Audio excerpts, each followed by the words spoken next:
You've already started recording, Matthew. I see that on the... All set to go, everyone. Just as a reminder, this is being recorded, and we'll put it up for everyone to be able to access afterwards.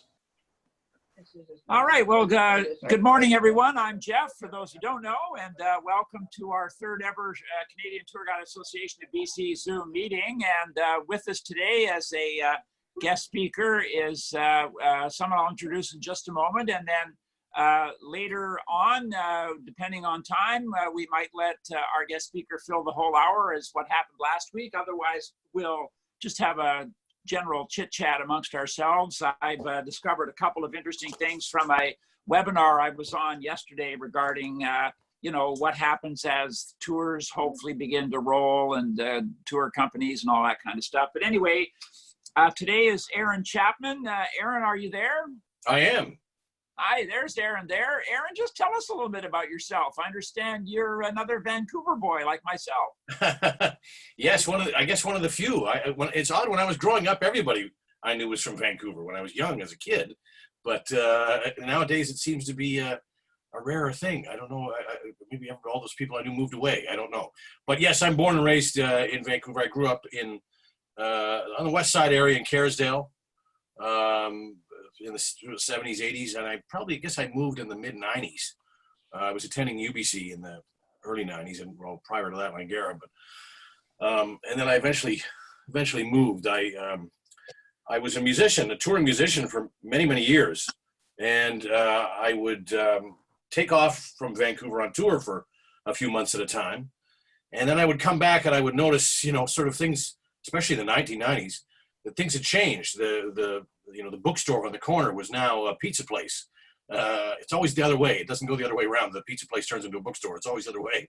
But I began to sort of realize and sort of notice the city was changing really before my very eyes in that sense.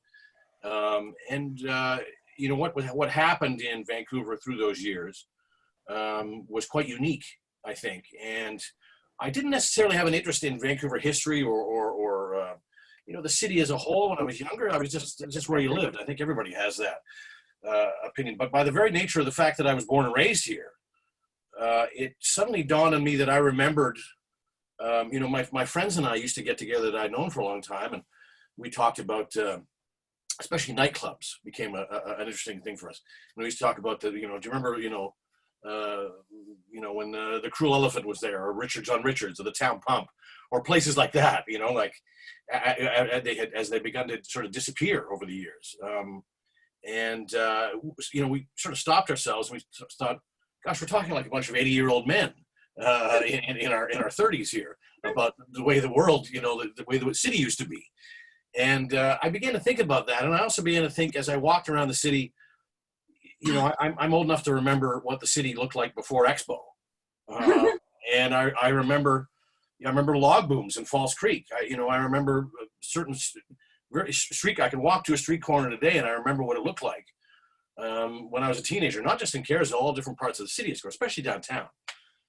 So it started to kind of foment in this idea of mine, wanting to write about it. Or I remember individually, specifically in about 2001, taking a tour that Peter Vaisborg had done. Now he's not a tour guide, but he works for the city. And I think he works as an urban planner or something like this, but he did a tour of Granville Street, right around the area where the Hudson's Bay building is, and that stretch of Granville Street. And he talked about some of the businesses that used to be there. And I found it very interesting. And he was very enthusiastic and really engaging a guide that way that kind of brought it to life. And I started to think about my own, memories of Vancouver, and I thought, I was getting into writing a little bit. I was still touring. I was still, playing in different bands, and a couple specific ones. And I would take off on tour for 4 or 5 months across Canada, Europe, United States, and then come back and try and see how the city had changed. And that sort of began to get the wheels spinning, I think, in that regard. That I did start writing about, and I started to think about, what can I do? I want to write about something that's sort of timely. And around 2003 was the time that movie, The Aviator, Martin Scorsese film, came out about Howard Hughes. And I had remembered when Howard Hughes stayed at the Bayshore Hotel in 1972. as a local story. And I thought, geez, it'd be interesting to write about that because maybe I could sell that article, and because it's a timely thing with the movie coming out. And I had done a bunch of I had done a bunch of research on I'd read a number of books about Hughes. He was sort of a fascinating figure to me that I read about in the 90s. And I thought if I did a little bit more digging and interviewed some people at the hotel that had worked there when he was there, I could build this story. And that ended up being a cover story for the Vancouver Courier. And the Courier began to be, Vancouver Courier, which is now, as by way of a little junk side story, thanks to the COVID virus thing, they've stopped publishing for 3 months. Last month, they put on a sort of a 13-week hiatus because nobody was advertising and whatnot. So the Courier had ended up being a great outlet for me and almost a dress rehearsal for the books that I would later write, which I'll get to in a very quick minute. So as throughout the early 2000s in particular, I guess some of that stuff had been fomenting in the 1990s. And in fact, I know it had. In the later 90s, I was starting to write a little bit about history of the city. But it really got going after that. And I did a number of articles for the Courier that, as I say, ended up being dress rehearsals for the books. The Penthouse nightclub was always a kind of a curious place to me because I remember so much about it as a kid. I remember in September 1983, when I was 12 years old, I came home from school and there was the news that there had been a shooting at the Penthouse, and Joe Filipponi, the godfather of Seymour Street, as they called it, had been shot and killed there. And I remember my father remarking how, oh God, they shot Joe. And then I was surprised. I thought, does my father know these mafia types? My father was a quiet Kerrisdale lawyer that did real estate and law, wills and things like this, probate, real paperwork, not a criminal lawyer, although he had done that work before I was born, or before I really remembered those days. But the fact that he knew these people, I thought, well, I totally had to reassess my own family. My imagination ran wild. I thought I was walking down Seymour Street downtown one day and walking by the Penthouse, and it said anniversary year. Again, trying to do something timely that just as I'd done with the Howard Hughes piece with the movie The Aviator coming out, I thought it'd be great to do a Penthouse article and maybe do something, because I'd read a few things and it felt like to me they had kind of got it wrong, in some cases, or there had been a lot of myth and mystery about the place, but maybe the truth really behind it all had never really been explained. I didn't know Danny Filipponi, who was the nephew of Joe Filipponi, who currently and has run the Penthouse essentially since after Joe was murdered. And I called down and kind of introduced himself and myself to him. And I, at that time, Danny's father, Ross Filipponi, one of the other sort of famous Filipponi brothers that ran the nightclub. And if you're not aware of the Penthouse or know the story, this was basically a nightclub that really attracted a lot of attention for a few different reasons. In the 50s, every star that came to Vancouver to visit to do a movie premiere or was here for something, they ended up going to the Penthouse. It was open late when you couldn't get a drink. Oddly enough, one could be found for you. And a lot of the theater people, a lot of the people from the other nightclubs in town, once they closed for the night at the Cave or Izzy's or some of these places, went to the Penthouse. So it kind of became a place where the stars hang out. And also it began in the 1970s to get this reputation as a place where local prostitutes, higher end prostitutes, we were working out of the bar. Now, not the Filipponis weren't pimps, if you will, in that sense, but they just welcomed the business because it brought people into the bar. So they tend to look the other way. So for years, and of course, leading up to the shooting of Joe Filipponi in 1983, the Penthouse was always a place more than any other place in Vancouver, I think, especially because it's still standing. To me, it really held a lot of mystery and a lot of interest and whatnot. So I thought it would be interesting to write a story about that. And I had talked to Ross Filipponi, Danny's father, before he passed, and interviewed him. And when I first called him, I told him that I was George Chapman's son, which sort of opened up the gates because my father had done a little bit of legal work for the Filipponi family. So I was I don't know if I was you want to hear the Godfather theme music swell as I enter the house here and whatnot. But it really it certainly felt that they trusted me because I was a sort of a friend of the family a little bit. Anyway, so I did a bunch of interviews with Ross Filipponi and of course Danny Filipponi, who had run it. The legacy of his father and uncles had been so great. There had been less written about Danny, who I thought was a really interesting figure, who had been sort of given this destiny to run this place, and almost like a monarchy that had been handed to him in that sense. So the article that I did in, I guess that would have been 2007. It came out actually much later, and I wrote it at the beginning of the year, but it went through a bunch of changes and stuff like this, so it came out a bit later. The family thought it was the best. I heard from a bunch of them. Danny called me, and everybody thought it was the best article that they had ever read about the family, about their own family, because it told it fairly. They said for the first time somebody got it right. They always knew how an article would be bad or sensational or dumb about the Pentos if they mentioned the murder first. And I didn't do that because I thought there was a lot more to tell about them, a lot more interesting things, and everybody kind of knew about that. So when I got to it, but I tried to put it in a certain context.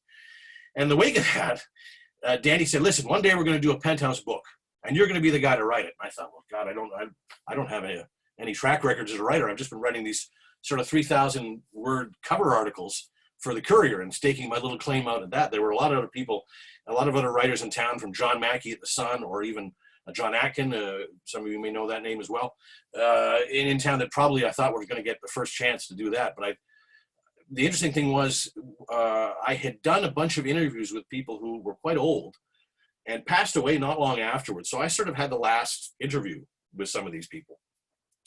So a few years passed. I was still touring, working as a musician, leaving town, coming back, noticing what had changed in the city, and this and that. And in 2012, probably November 20, I'll say this, November 2011, November 30th, 2011, there was a fire at the Penthouse. Very serious one. It almost burned the whole building down.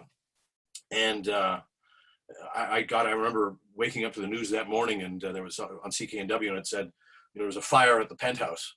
And I immediately called Danny. I'd gotten to know him a little bit better now. I didn't know him at all going in when I first wrote that story, but I'd gotten to know him and his wife and family a little bit better. And I tried calling him and immediately went to his voicemail. I think I talked to him later, and he said he had about 500 calls and 300 text messages and everybody trying to get a hold of him. And on the news that night, the camera turned to him, looked like he'd been up for days, and said, "Folks, don't worry, we'll be open in 6 weeks." That ended up being 8 months because of the work they had to do to rebuild back the place. And at the time, there was a question of whether they should just leave it or sell the building or leave it. But they decided to press on. And I thought that was interesting too, for a family that had run this bar, that had been the police had investigated it in the 70s. There was, of course, the murder. There was a reign of red tape over the decades to try and suppress that business. I thought, what a tough sort of family to keep going in the wake of all these hurdles and whatnot. So in January 2012, I remember this very clearly, I got a call from him, and he said, "Listen," and he had been sort of pitching this book idea to different publishers and whatnot. And I thought, and somebody would get interested, then it sort of would die on the vine. Something would happen, then it would turn, it would change. January 2012, he called me, and I remember I actually got the keys to my place the day that he phoned. An apartment a condo that I bought. He said, I was just walking outside the building with the brand new keys to my home that I'm living in right now. And he said, "Listen, I've talked to these guys at Arsenal Press, local publisher just based in Chinatown. And I think they're going to go for it. Call down there, tell them who you are, and that you're going to be the guy that writes the book." And I thought, Danny, what am I? I'm not a Fuller Brush man that goes from door to door pitching a book idea. I feel awkward just cold calling them like that. And he said, "I talked to them, don't worry. Call them, tell them what you want, and we can set up a meeting or something." So I did that, and I had a quick conversation on the phone. It was very positive, and I thought, geez, I think I've got a book deal. On the same day, if I could do this once a month, this would be great. I'd be very well off. So anyway, to make a long story short, I ended up meeting with them and talked about the original idea for the book, which was a book called Liquor, Lust, and the Law. I wanted a book title that was a bit like The Good, the Bad, the Ugly, but that's Liquor, Lust, and the Law. It was the first edition of that book that came out, and it's the story of Vancouver's legendary Penthouse nightclub.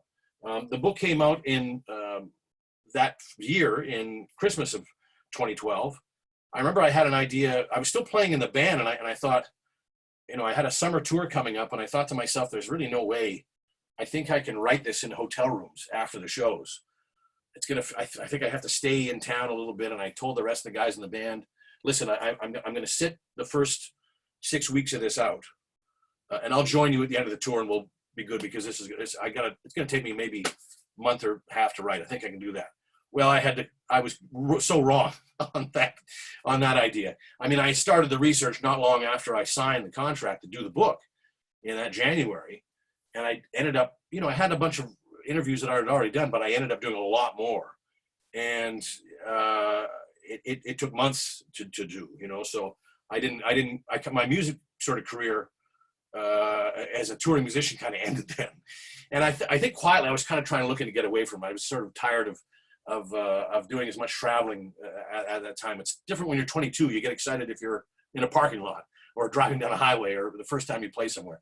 But by, sort of 42, I felt a little bit different, or I was sort of thinking, it wouldn't be so bad to stay home for a little bit longer than we do. So when the book came out in 2012, in December 2012, as Danny himself says, we're sort of just hoping to sell a few books to, some regular customers or, people that were interested in Vancouver history and friends and whatnot. Maybe it'll sell 1,000 copies or something. At the very most, 1,500 would be great.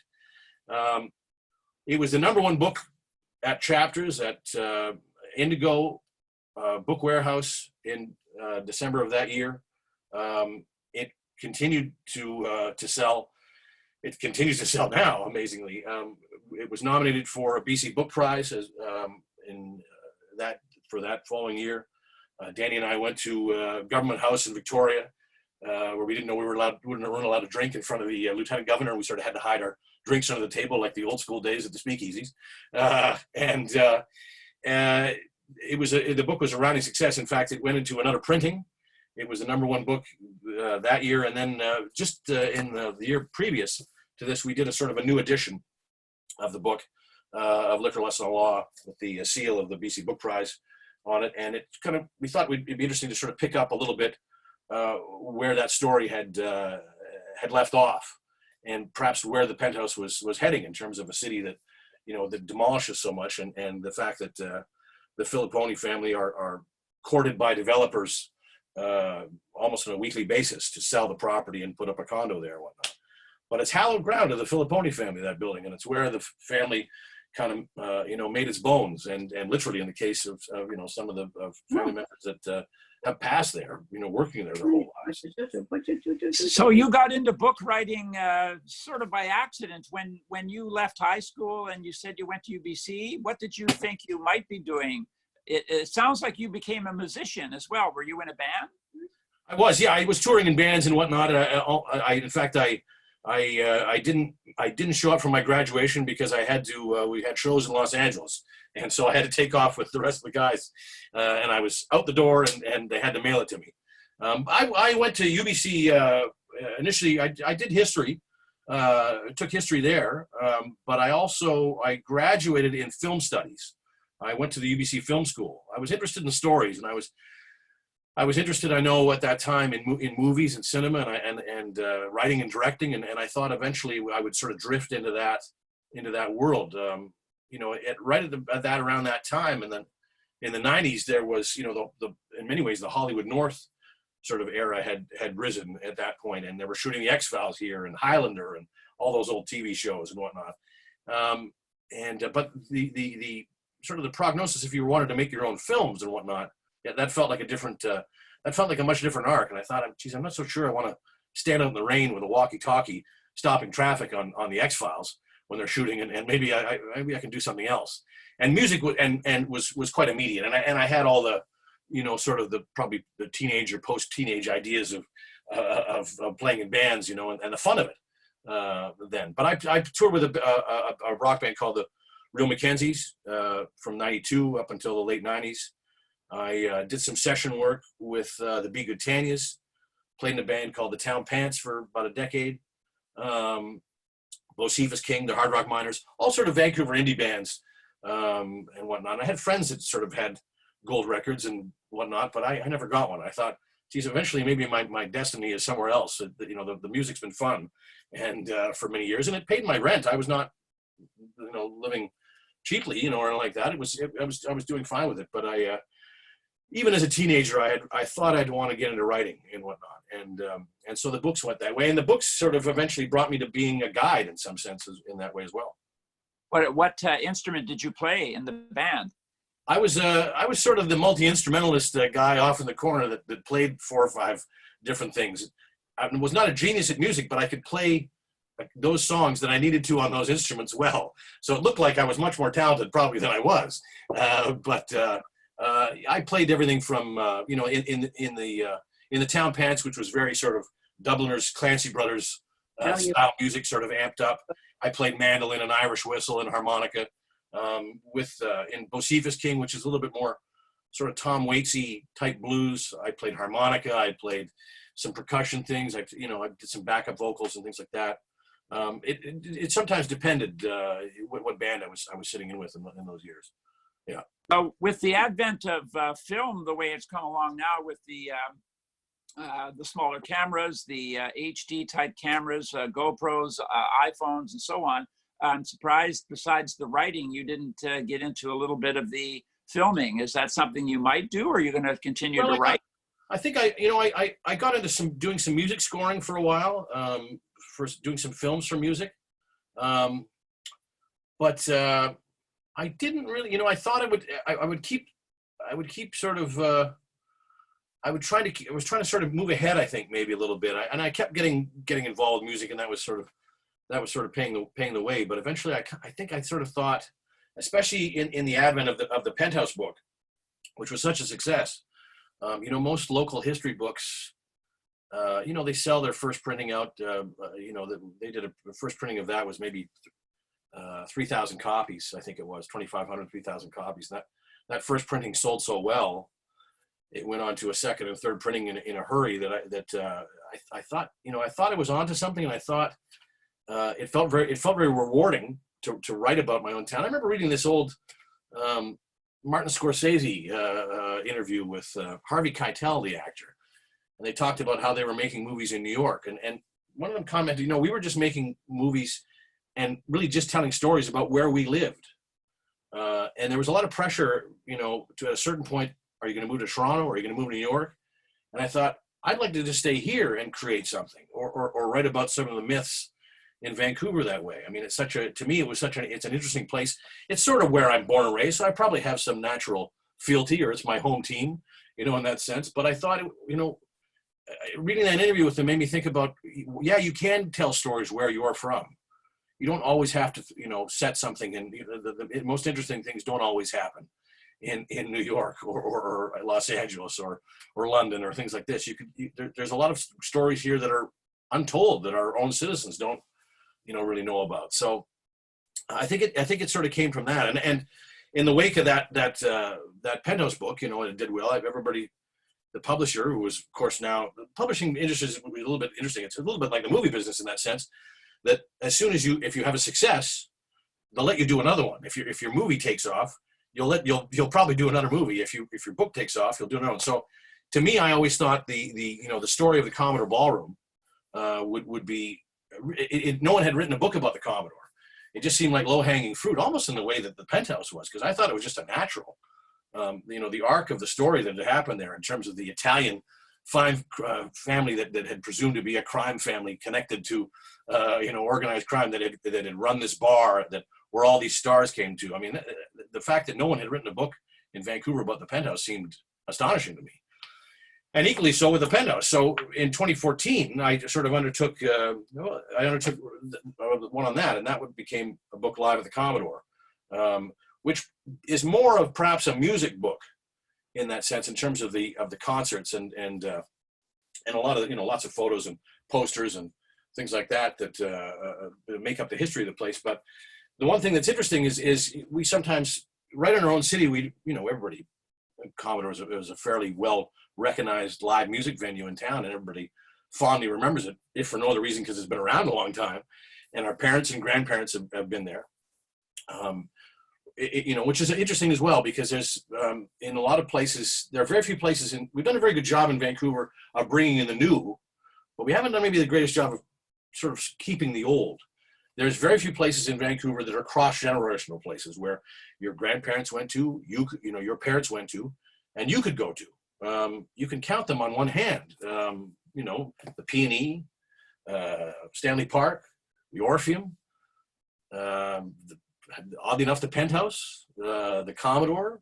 There's very few places, that where it's. And I know the Penthouse seems like a silly addition on that, but when you really think about it, because the city's changed so much there, and no city's supposed to be a museum. It is supposed to change, and we should expect that to change. And I always say that people who wish that Vancouver would have remained as it did in 1974, need to have their head examined. And I can elaborate on that a little bit later. But the idea that there are very few places, the city's changed so much, the definition and the DNA of the city has changed so much with all the development, especially downtown, is really part and parcel in that. Anyway, that Commodore book did very well. It won the BC Book Prize in 2015. I'm happy to say, and it still sells today, and it became a real sort of benchmark. And it also, I think, helped Vancouverites remember or realize how special a bar or a live music venue is. There's not a lot of places that are necessarily. Sometimes the way we gauge our history and the way that the places that we select are.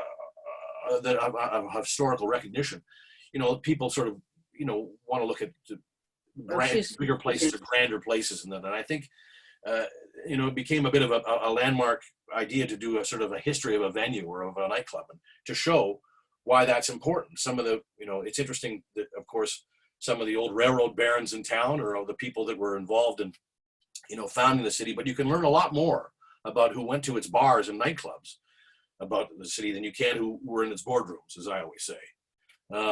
So that was that book. And I began to do some of the tours, and being a guide now sort of suddenly kind of showed up at my doorstep because people wanted me to sort of present the book and whatnot. And I began to do some tours of the Commodore, and I still do. It's tougher to get in that room because, well, it's closed right now because of the COVID thing, of course. But when it's busy and when it's open, the concert touring schedule and shows that they're in there all the time, it's sometimes hard to get in there, even during the day, to do a tour because, well, most people have the idea that they show up to see a show there. Doors open at 7 o'clock or 8 o'clock and show starts an hour later, and you go, well, the bands are showing up very often, the case at, noon, 1 o'clock to set up and sound check. So it's not as though the venue's free all the time to do tours.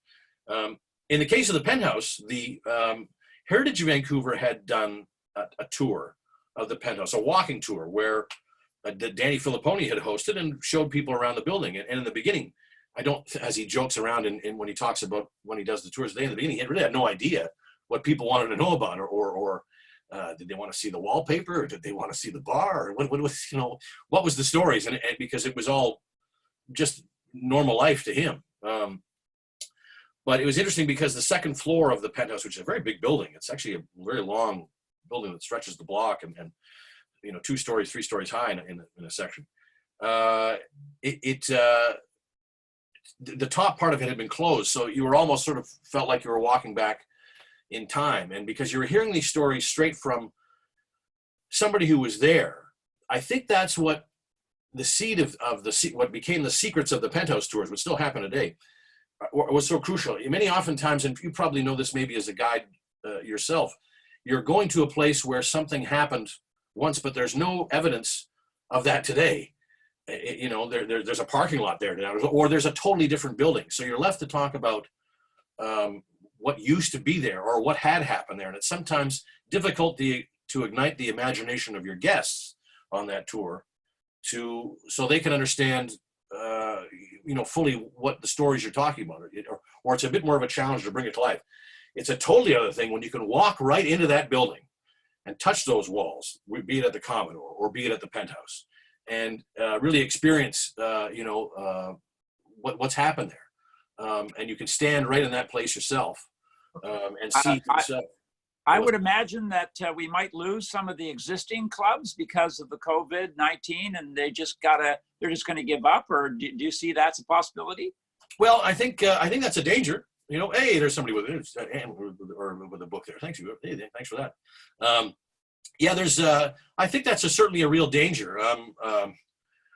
At restaurants, cinemas, you know, you're certainly hearing a lot of people worry about that, and I think that's going to be an interesting. That's going to be an interesting. From what I can tell so far, the restaurants actually are sort of leading the way right now and really leading the charge on how, at least, you know, the phrase "this is the new normal." I really hate that. I must say, because I find that it depresses the hell out of everybody into the idea that unfortunately, we're going to have to live like this for the rest of our lives. I don't think that's the case. I know we really have to deal with this for the next little while, but many of my friends my age, younger, seem like they get very depressed about that concept of this is now the thing. I think, well, actually, once this lifts, we'll be shocked how quickly we go back to some of our old habits, both good and bad, maybe in terms of getting together. But that's certainly a real worry. I mean, there are places that are owned. I mean, the Commodore is owned as a corporation now. Drew Burns, the famous owner of it, who ran the place from the very late 60s until the mid 90s as a single operator. The days of a single owner operator running a bar, a nightclub that big are kind of the way of the past because the costs are so high. Not just in fact, the bands, what you have to pay them, that comes usually out of ticket sales, but essentially, you know, the cost of running a business, the alcohol, the taxes, property taxes. I mean, I think people would be astounded to find out what the rent is at the Commodore for the you know. So what kind of corporations want to own a nightclub? Or no, usually very only large ones. You know, it's a group of owner operators who would own a smaller one and manage it a little. It really depends in every case. One interesting thing that's in terms of the nightclub scene that's coming down the pike is the old Hollywood Theater out in Kiss. Some of you might remember it as a cinema. It was bought by Bonus Development, who actually are the same people that own the Commodore, and they're refurbishing it into essentially a cinema / club, live music club, and very much the same way perhaps the Rio Theater out on Commercial Drive probably is in that same sense where you see that kind of thing. So and they've been very mindful, sort of trying to respect the history of that place. They've refurbished it and put up a kind of a new neon sign, but they've tried to make it an exact replica of the old one to really remain true to it. So I'm looking forward to seeing. I was in there to have a sneak peek a little while ago, but I think that'll be a really interesting. And there's really nothing like that in that area of town as well. I think that'll be an interesting thing. But in the wake of that, I'll jump ahead just because I just was going to finish. After the Commodore book, I thought I better get out. I don't want to get typecast as a barfly here, so I thought I better find some other subject to write about and get outside a little bit. And when I was a kid, I don't know if you folks remember, some of you might have been born and raised here, but in the 1970s, 60s, 70s, really up until in the early 80s, a little while there, I remember the era of sort of the park gangs. People used to talk about, especially on the east side, the Riley Park gang and the Clark Park gang. And they sort of seem like myths in a way because they almost like a boogeyman story. Don't stay out or don't go out in the east van after a certain few hours if you're not from that area of town, or the Clark Parkers are going to get you. And it was sort of this dark, as I say, ghost story that was sort of told, but you never really knew who these people were. In about 1987, I was at a house party when I was a high school student, and some of these guys, it certainly didn't look like they were from Kerrisdale. They had Mac jackets and they looked like East Enders. They showed up and people said it was the Clark Parkers, and they trashed everything. They got into a bunch of fights. I jumped out a back window, and I never forgot it. And as I read some of the stuff in the newspapers about the Clark Parkers, the Clark Park gang, people were talking about them in 1972. I thought, how the hell can this be the same group of people? What is the story here and whatnot? So the Courier was a great outlet. I did an article in 2000 and I think it was about 2009 called Gangs of Vancouver. And it was a very popular story where I got into the history of gangs in Vancouver. And this was just on the cusp of the Olympics when there was, I don't know if you remember that summer or the previous year in 2009, there was quite a number of shootings in not just in Abbotsford and out in Surrey and things like this. They were happening in town for the first time in a while. So, and gang crime, youth young gangs and who were, more sort of geared to drug trafficking and things like that. And these were the violence surrounding that. That became an early newsworthy story. There was a real peak in shootings at that time. So when that article came out, the receptionist at the Courier called me and said, "Hey, there's a guy who said it was a former gang member or a guy, one of these guys in these gangs who wants to talk to you about your article." And I thought, oh God, what have I done? I probably upset somebody here. Who am I? I phoned the number with some trepidation, talked to the guy. His name was Mac Ryan. And this guy, dare I say, he could have been the class clown of sort of the gangs. He was a very easy guy to talk to, great sense of humor. This is the way that he had spent his youth in the 60s and 70s in Vancouver. And he said, "I really liked your article. You really brought a lot of stories. I can tell you a bunch of stories if you want." And I just written the article, so I don't really have any purpose to revisit again.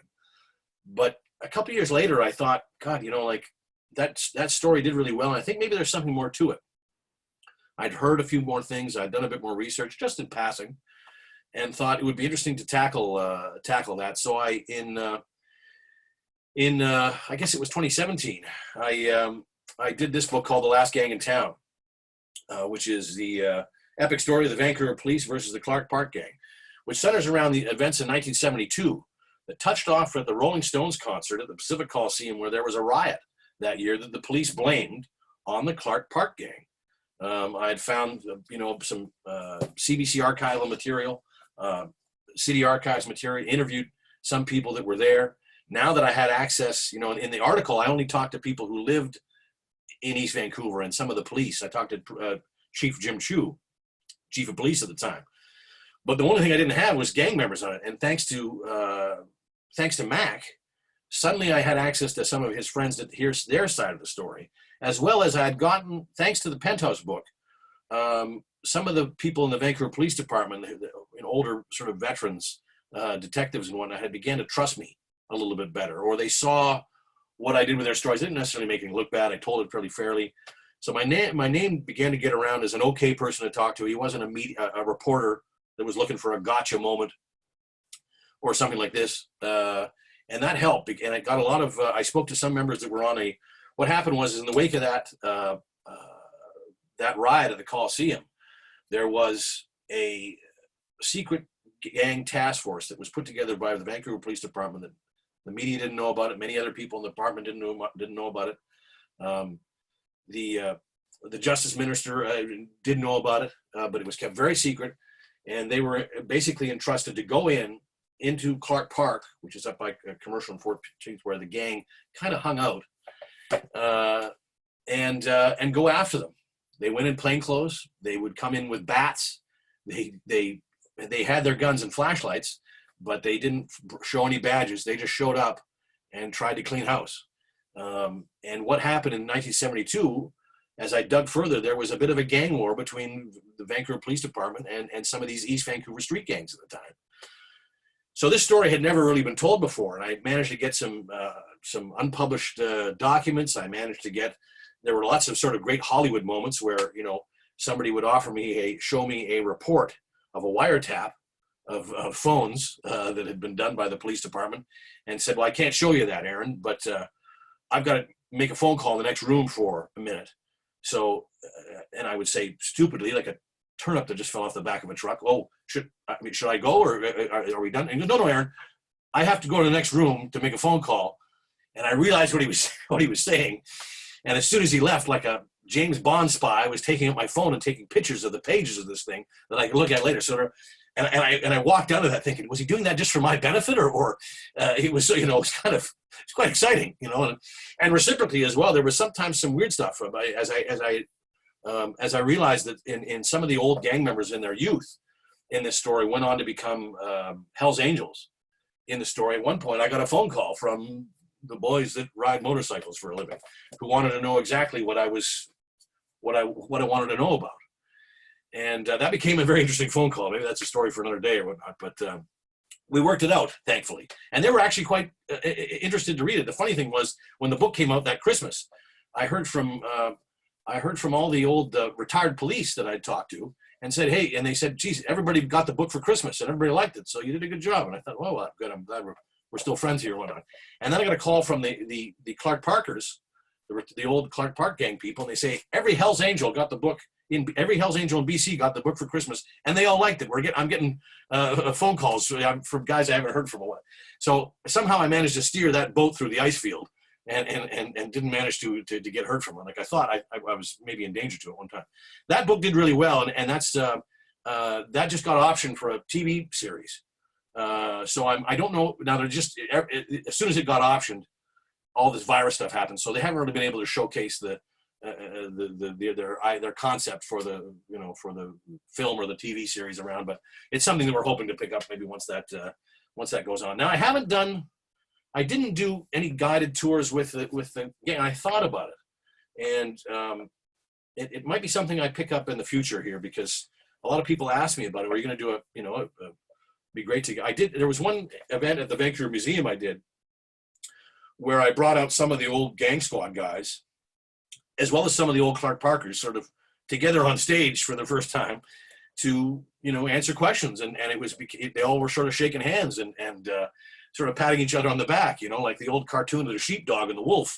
It was just a job they had to do, but they respect each other now and whatnot. So that was an interesting development in all that.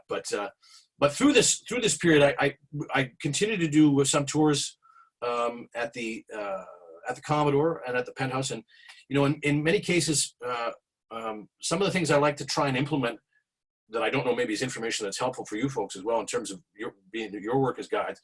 Sometimes at the top of a tour, I would try and explain very roughly what we're going to see here and what we're going to do, because you don't have to give it all away, but I always sometimes feel that just giving people a little benchmarks of an idea so they know where they're at in terms of the tour. I feel like I'm at the beginning. I feel like I'm about 3/4 of the way through, because he mentioned he was going to get to this, or she mentioned he was going to get to that. Sometimes I find that helpful. But as I say, I've been fortunate, and I've really sought out places that there are places you can still go to, like the Commodore or the Penthouse, where you're walking into the space exactly where that happened. And it's so much of an easier and a more captivating sell to tell that story if you're in a place where that happens. So sometimes picking, the stories you pick may not have those places, but the really great ones, do. Oddly enough, in this, I should actually say here, that tour which we do with Danny Filipponi, a retired major crimes detective named Grant McDonald, who once investigated and used to arrest Danny's dad and uncles, and myself do these tours, and we take people around and tell some stories of what happened at the Penthouse and whatnot. And just last year, I'm very happy to say, I took this down from the wall to show you, the City of Vancouver gave us a City of Vancouver Heritage Award. City of Vancouver, through the Vancouver Heritage Commission, wishes to recognize and honor special projects and accomplishments in the field of heritage conservation. And the honor is given in accordance to the Forbidden Vancouver walking tours. And Forbidden Vancouver is a company that you might be familiar with. They host the tours and handle our ticketing and organize it and stuff like that. But it's very much, so we got a nice award there for our tour that we do. And we do it maybe 6 or 7 times a year. We don't do it a lot. We don't do it weekly. It's tough sometimes to get everybody together to do it, because between Danny and Grant, they have busy schedules. I do too. But we try, and it's fun when we get together and do it. And in the back of Liquor Less Than the Law, there's some old Italian recipes from Grandma Filipponi. You can make the very kind of spaghetti that she used to make for the family. Like, we put that recipe in the book, and of course we thought, well, why don't we serve it? So you get the tour. Then at the very end, you get a big spaghetti dinner, and everybody kind of sits around and we can chat a little bit of that. And so it became kind of word got out. It became a really good night out, and people from all ages. And it was interesting because it wasn't necessarily tourists that were taking that tour. It was people from Vancouver. They wanted to learn a little bit more about their own city, or had wondered about what the hell goes on in that weird little building on Seymour Street. And it always starts off with a joke because people who say they've never been here and they get, oh, Mr. Johnson, nice to see you again. There's always that kind of sort of play that you can kind of have fun with at the beginning of it. But that's that was and I'm really pleased. One thing that happened because of all that, I think, from the book and from the tours, I think people got a really better appreciation of what was happening there. Yes, there was that criminal element that used to hang out there. There was that prostitution problem that became a serious thing in the 1970s. But really, the full story of the Penthouse was a lot more than that. How they individually played a role in how our liquor laws were changed, that opened up some of the liquor licenses and whatnot, as well as some of the social mores of the city, because they were very good at some of the hosting some of the African American jazz performers that and whatnot. There were so many different stories. And at one point, one of the members of the Filipponi family came up to me and said, I used to, when I used to meet people, I would never tell people my last name, because when you said you were a Filipponi in Vancouver, some people would, oh, well, nice to meet you, and walk away, or get away from. And she says, I don't do that anymore. And that was such a wonderful thing to hear. I mean, you write these stories, you try and be, you're not biased or anything like that. But when you get feedback like that, that some people, as a result of something you've done, have heard a bigger story about that they now have reappraised what they once thought was their idea of it. I mean, there's no better praise you can get than that, really, in terms of how it goes.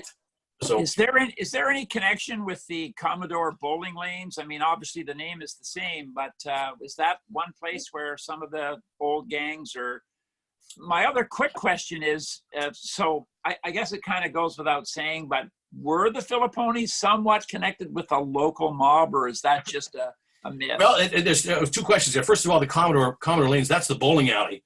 Of course, it's underneath the Commodore. What happened was that it's interesting that the Rifle family, you might know of the Rifle Bird Conservatory up by West Ham Island, south of Richmond there. The Rifles made their money in alcohol, in brewing. They were a brewers. They ran brewery operations in Canada before the 1920s. But interesting enough, when Prohibition came in the United States, while very nice Italian businessmen in Chicago, like Al Capone and things like this, were involved in the Seagram's family on the East Coast. Well, the Rifle family out here on the West Coast was sending alcohol down through the States, down through on the West Coast. And they made millions of dollars in the 1920s. In fact, they basically paid for the Commodore in cash, with a briefcase of cash showing up, and as well as their homes, the Casamia home out, their big mansion and whatnot, still around. What is an interesting story with the Rifles, that George Rifle and his wife were at the Hotel Vancouver ballroom. That's the second hotel, not the one that we still there today. And there was a dance hall up there, and it was very busy.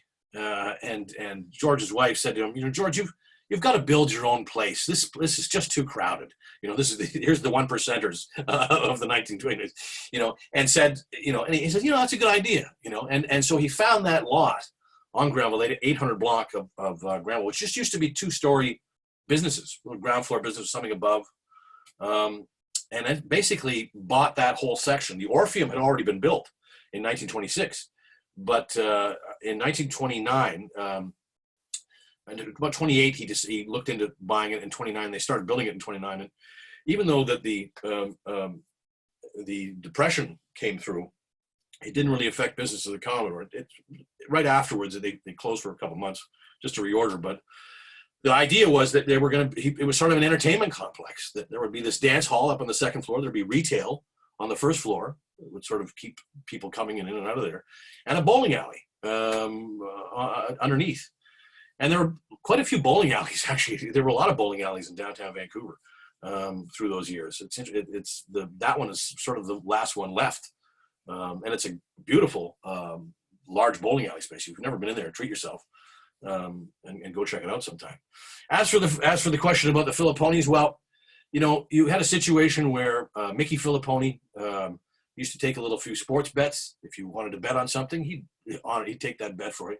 If you needed some money and you couldn't go to a bank, you could go to talk to Joe Filipponi, and you wouldn't need all the paperwork that would be required, and there'd be a slightly higher interest rate.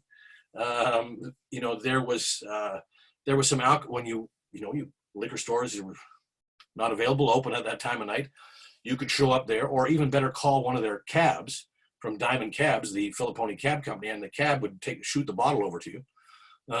So were they involved in a little bit of criminal activity? Yes, they were. Now, were they murdering people or knocking people off or doing intimidation or racketeering or protection? No, they weren't, frankly.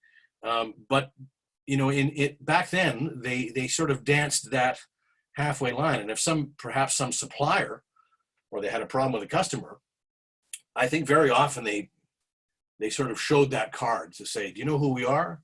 You know, we're the Filipponi, you know, you're going to pay us. You're going to pay your bill, sir. You're not going to walk out of the bar here. Well, there's going to be problems. Or as in the case of when Louis Armstrong came to Vancouver and couldn't get a room at the Hotel Vancouver because he was African-American. They didn't allow black people to get hotels in Vancouver at the time. It was people like the Filipponis who would call over and say, listen, you're going to give our friend Louis a room, or there's going to be problems here. Do you know who we are? And they would, you know, God knows if they ever got called on it, they might have to say, what do we do now? They didn't necessarily have a muscle, you know, like in the family to do that. But they would sort of put their foot down and things like that. And I think that they played into it a little bit, you know, like a little. But they certainly. What was interesting is really that they made the bar a very welcome space for some people who were legitimately part of Vancouver organized crime at the time, because they were good for business. You know, they came in and spent a lot of money. As we say in the tours nowadays, if that happened, the gang squad would be in there to say, you guys are all out, because nowadays the shootings happen sometimes right in those places. They don't wait. You know, back in the day, the people that hung out there, some of them were gentlemen about it. They would pick you up in a car and take you down to the Fraser River and shoot you down there, and at least do it with your kids around. But so it was, you know, a bit of a different era. But the Filipponis sort of always kind of straddled that line a bit, and you know, their reputation probably paid for it in that sense. But were they involved in half the things that you know, the city police thought they were? No, there's no evidence of that. In fact, all right. Yeah. Yeah. Well, do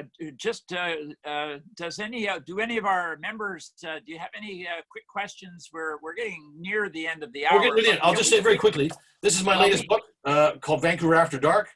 And it sort of picks up after the Commodore and the Penthouse books in a way, because it follows, while as the Penthouse book and the Commodore book are about places that are still here, this is a book about the nightclubs like the Cave or Izzy's or Richards on Richards or the Town Pump that are no longer around in Vancouver, and maybe why they disappeared. And the book talks about a little bit about how they disappeared, why they disappeared, some of the people that were involved in running them, and it's a full color book with lots of photographs and posters that have never been published or seen before, and I'm very proud of it. And it has been nominated for a BC Book Prize this year. I don't know if we'll win because it's in September, but that's the latest one in case you want to check that one out. So. Well, what are you working on? What do you think you're working on next, possibly, or are you allowed to say?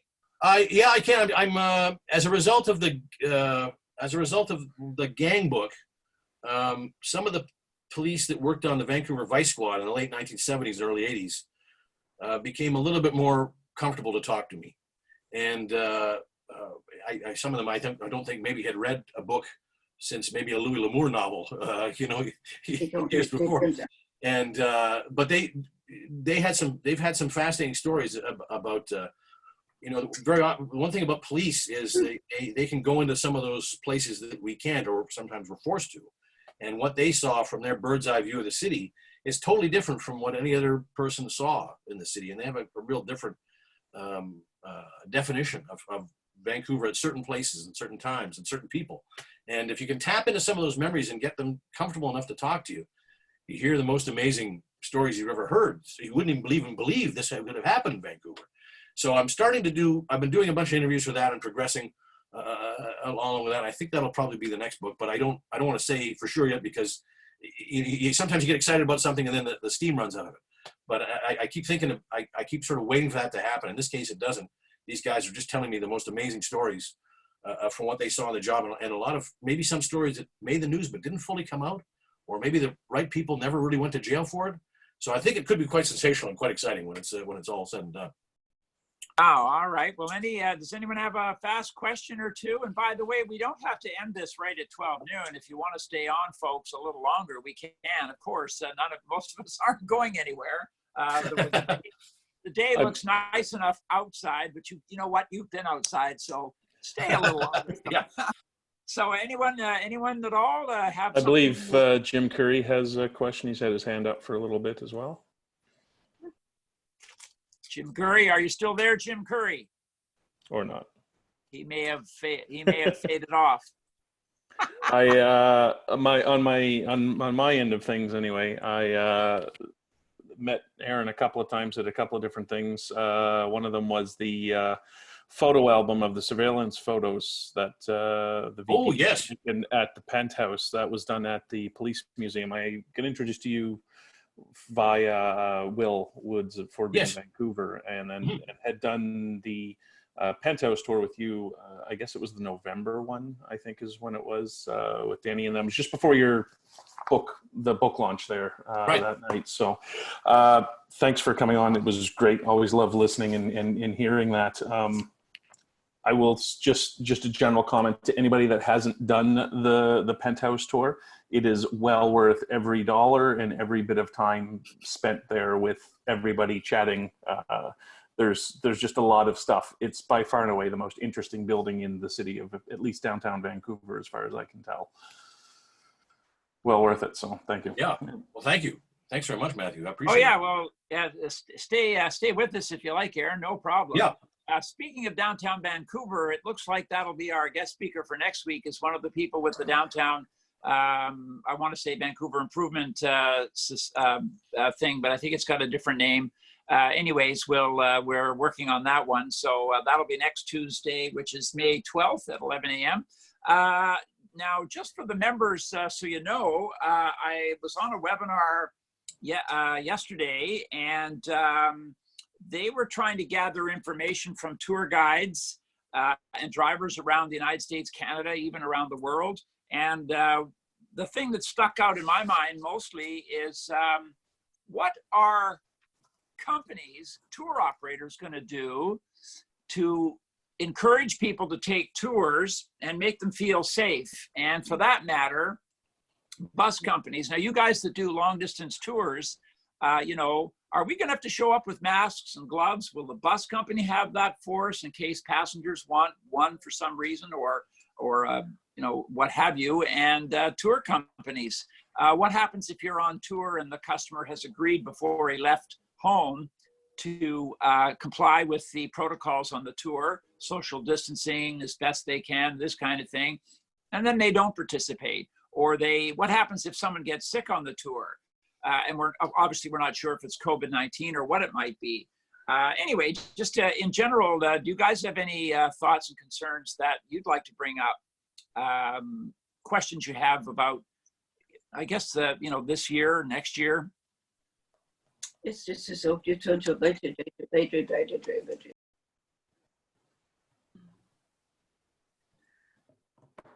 Oh yeah, I'm so sorry. I wanted just to make a comment to Aaron.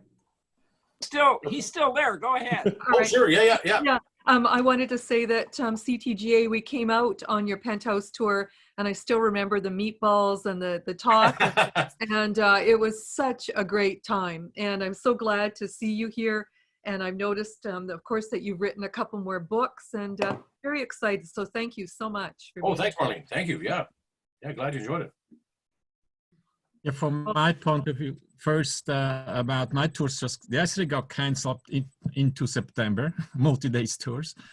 And I was still planning to give away masks basically, and having in my little minibus basically, and sanitizer probably. You're gonna plan for it. So I got still a couple months of time. But to Aaron, I'm not sure if I read your article in Vancouver Sun some years back about the Filipponi.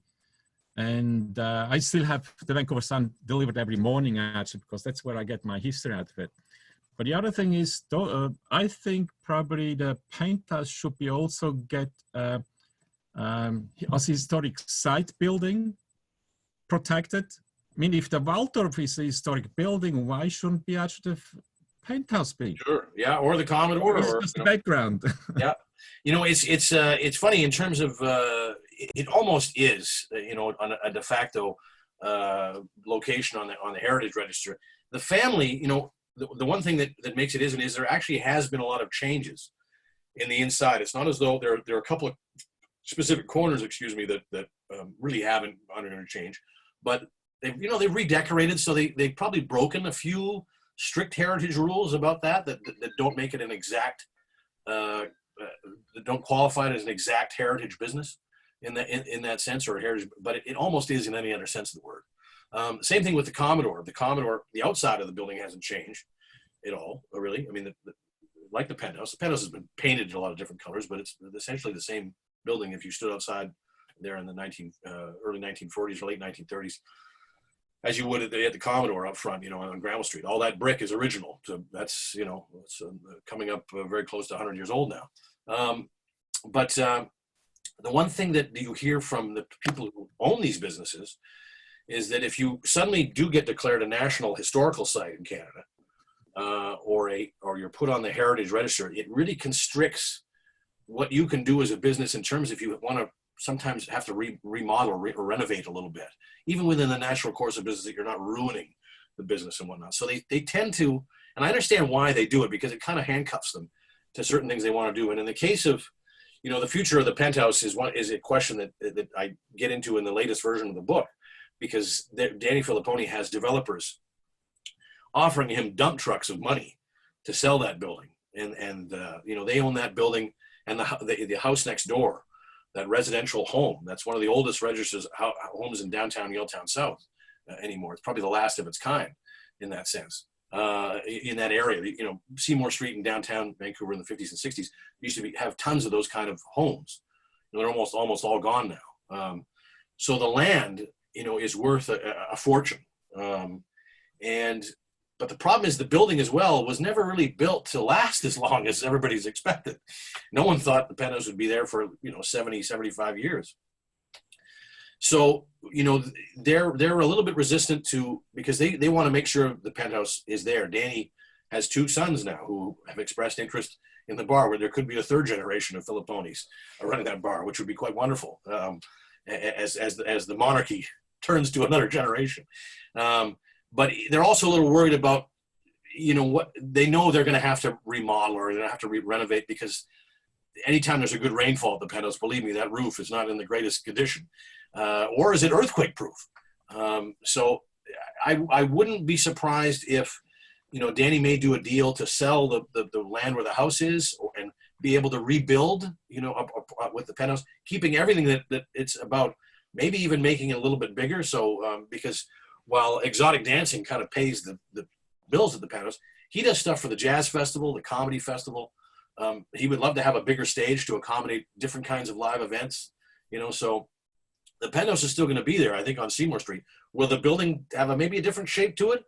I wouldn't be surprised. I'd hate to see that old relic go, but I also would like to see that, for which it stands for, be able to exist a few decades into the future. Well, do they own that parking lot beside it? They don't own the lot. What they own is the penthouse, the land itself, and the house next door. And you can visit the BC Assessment website and type in those addresses and see how many millions of dollars those are worth. Amicon, the development company, has that parking lot. They own the parking lot, and they own the building just south, the lot south of the penthouse. So in the way, the penthouse is the keystone of that whole block. And believe me, Amicon would love to develop a building there. And at one point, Danny was shown blueprints saying, "Listen, we can take down the house, we can take down the penthouse, we can demolish the block and put up a whole new condo building, and on the top, we'll put the penthouse, a brand new penthouse." Until Danny said, nobody comes to the penthouse to look for the view outside the building.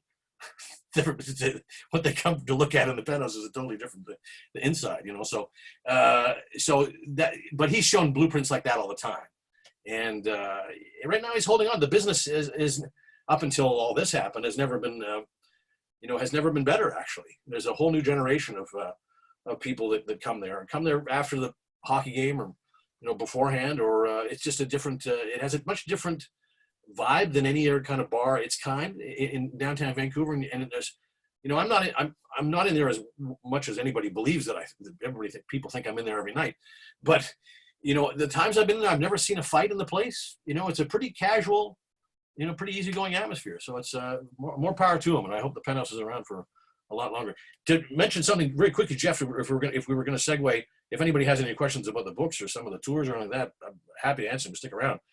In terms of what you're talking about, in terms of what's the future of how tours are going to go in this next while, the people I've talked to, it's interesting how the restaurant business seems to be sort of really pushing that curve right now, or really trying to innovate some way that they can do business with people getting together again and whatnot. The one thing that I find a bit troubling is that it's going to take, once even some of these restrictions lift, it's going to take a while for people, to have some expendable income in which to do some of these kind of tours that we all do, or buy the books or what have you. But in terms of the tourist business, that feels like we're a ways away from that. I mean, I don't know any other business, aside from some of the bar and hospitality businesses and some of the local tour guide businesses that we do that are hurt more by this. Maybe the cruise ship business is maybe the only one that's it's hurt a lot more. Yeah, it's hurt bad. Yeah.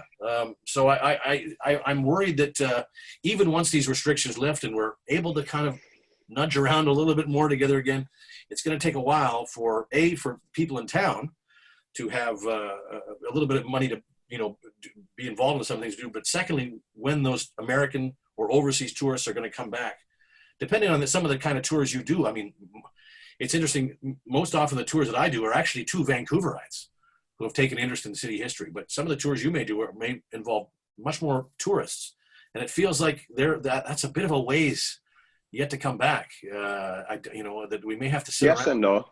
Yeah. I mean, it depends on the market segment, right? Like right Yes. now we're talking to our clients. Sorry to interrupt. No, I can't find to put up your hand button here, but I don't know how to do that. That's okay. But actually, first, Aaron, my name's Alistair. I run a company called Rockwood Adventures. I don't know if you know Manfred Schullerman, who's run it for years, but I still work with him. But anyways, fascinating stuff you were doing. Thanks so much for sharing all that with us. But onto your comment, Jeff, if you want, about our experience right now, it very much depends, of course, on the market segment. Cruise, gone, right? We'll see what happens with the repositionings in September, October, and I'm just sending a note to Princess right now about that. They've canceled everything right up to end of August, every ship, but they've left some shifts in place. They haven't canceled certain ones. They're showing up on I still have bookings for them into September and October for Princess, not Holland America. So in Holland America is only running that one ship for the rest of the summer, right? I saw something on the Facebook, I think this morning, that some other cruise line announced that they were going to pretty much either give up on the whole Alaska season completely or at least until end of August. I was just going to say, I think cruise ships don't want to run up here or to Vancouver, Alaska this summer. And then I realized, no, wait a minute, they won't want to run in the Caribbean and some of the usual places they go in the summer. It's way too hot. They might want to try to come back. Right now, the issue is they can't do the cross-border. So all of the stuff's out. So they're running out of Seattle, like Holland America Group, which is Princess, Holland America, and Seabourn, are running out of Seattle instead. So they don't have to, and just keeping that, and they have only one ship coming out of Vancouver to service the Canadian market, I think. But I don't know what happens when they hit Alaska, because right now it's only essential travel. So people are hesitant to book. So they're not getting any bookings probably, right? Yeah. Anyway, so that's one segment. And I think, optimistic if anything happens by the fall. But we'll see for 2021. We'll see what happens with the next wave of COVID and how that's going to impact. We'll see what happens with vaccines. We'll see who knows with all those things, treatment, and the patience that the general public has for the economy and versus the health of elderly and vulnerable people, right? But The one anyways, thing- so that's one segment, but the high-end leisure market is going to come back, I think, pretty fast. We already have bookings in July. And, you know, unless something prevents them from coming, they want to come. That's And right. interesting enough, in discussions with our clients about that, the discussion lies around, like, we put together this whole package I sent out to a lot of our clients. We branded it a Steri tour and transfer service for them. That's not a customer forward branding statement, you know, of Steri tour and service, but it's that kind of thing. And the challenge with it is that, you know, it looks like the standards will be pretty low. My gut is it's probably going to still be one initially in BC that they're going to want to partition, probably. So TransLink's moving forward. I've been talking to TransLink. We talked exactly what they're doing. They're putting in vinyl into all their darts and smaller vehicles and plexiglass into the big buses, shields, basically. And so that's probably a minimum standard in a vehicle. You know, some of the guys like Imperial and stuff, they're removing a row of seats, I understand, and some of those people, and think that that might be sufficient. But right now, because there's no published standard on tour operators, I just saw one in Ontario for hotels, but not for tour businesses and transportation buses and stuff like that. But that's my gut. And then the interesting part was, though, that more than one of my clients commented that, you know what, when our guys start traveling again, they don't want they won't want masks, he thinks. And I said, well, they're probably going to have to use masks here initially, in close quarters. I bet that's where Henry will go with it. Maybe not, maybe it won't be mandated, but we'll see. But they're saying that a lot of the market they want to come and have a fun holiday, and they don't want all these restraints and restrictions and whatever. Yeah, there was a story on Global BC last night about a company in Surrey that you can wear a regular ball cap, and they've created a plexiglass thing that'll just clip onto the bill, and it comes down at a, you know, and it's all open down here. But at least if there's an inadvertent spray coming out of your mouth, that's just going to hit your mask. That's the kind of mask I would wear right now if I had one. Yeah, I think we're going to see masks from the guests, whether it's the one I described or that one. Or it might be a driver requirement, actually. Yeah. Also. We're all definitely going to be seeing plexiglass, a lot more of it at all the stores we go to, and on the buses, probably on the tour buses. Yeah. Any other comments or questions, anybody, about any topic? Yeah, I was just going to say. So what's the latest? What's happening with your repairs on your car? Who you talking to, Jim? Joanne Burrows, go ahead. Joanne Burrows. Yeah, I was just going to say a big part of the thing too that I noticed is everyone's talking about, are we going to have masks and shields and stuff? But one of the things I was talking to, not specifically to tour operators, but to a lot of other businesses, restaurants and stuff too, isn't just around that, but it's around, if you're going to have that stuff, you might as well maintaining it properly, why you're doing it, how it's effective, how it's not effective. And the biggest thing from my working in healthcare was donning and doffing is your biggest concern. Like, I've seen people wearing them and they have their gloves on and they have their mask on, and then they stick their hand underneath their mask and scratch their nose. You know, it's educating people on how to wear this stuff appropriately and how to use it. And the biggest risk isn't wearing it, but it's when you put it on and take it off, and training people to use it effectively. And a lot of head scratching has been going on around that as well. Well, that's a great point. It wasn't brought up in that webinar I was on yesterday.